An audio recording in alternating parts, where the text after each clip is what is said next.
Изгледа дека традицијата продолжува заради тоа што луѓето кога подаруваат честитки за Нова година лице в лице, подаруваат три емоции.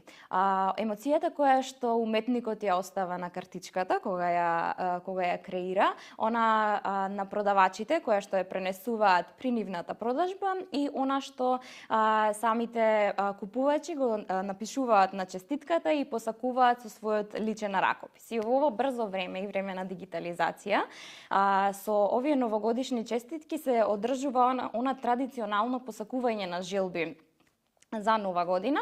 Она што го знаеме од продавачите е дека секоја година се повеќе се заинтересирани за купување на ваквиот вид на честитки, заради тоа што ова е нешто што станува. Со купувањето на новогодишните честитки од лице в лице, дел од парите ги користиме за инклузивни програми, дел од парите остануваат кај продавачите. Оваа година креатори на честитките се Руки Чуки, Андреја Бојковска, Флим, Вадот,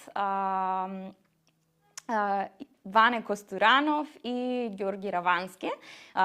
Ние честитките ги доживуваме како мали уметнички дела кои што се движат по улиците на Скопје, па и низ цела Македонија, заради тоа што дел од нарачките се случуваат и онлайн во поголема количина и не ги дистрибуираат само продавачите, туку ги дистрибуираме и ние по нарачка.